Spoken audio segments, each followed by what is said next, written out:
We are hours away from the kickoff of Facebook's F8 conference. The company is planning to unveil its latest plan to expand into all aspects of our lives. That's right. We're joined by CNET editor Dan Ackerman. Dan, so tell us about this conference. It's called Facebook's F8 conference. What are you most excited about? What does F8 stand for, first of all? Well, F8, this is a developer conference, and you'd think maybe it's the 8th time they're doing it. It's not. It's because they used to have an 8-hour, what they call a hackathon, after they had this conference where people would get together and try to make cool stuff for Facebook like that day. So it just became known as F8.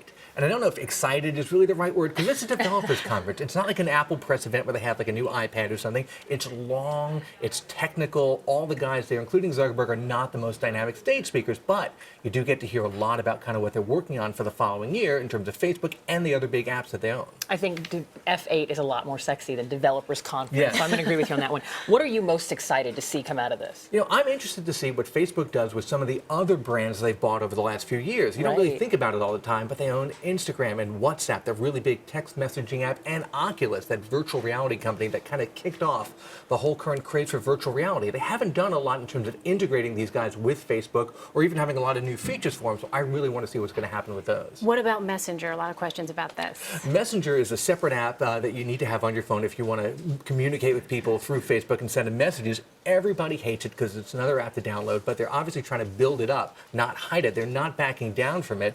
They're adding payments to it. You can just click a little money tab, and if you enter your banking information, you can send someone a payment through it just like you would with something like Venmo. I was going to say, when most people hear Venmo, though, I mean, I've heard mixed criticisms. I've heard some people love it, and some people say you have to adjust all of the privacy settings, otherwise everyone will know about it. Do you think Facebook will take them on directly? Oh, sure. And Facebook and privacy settings, people talk about this all the time. Yeah. And Facebook is very aware of what people think, and they try to at least give you a lot of options, even though you have to dig around for them.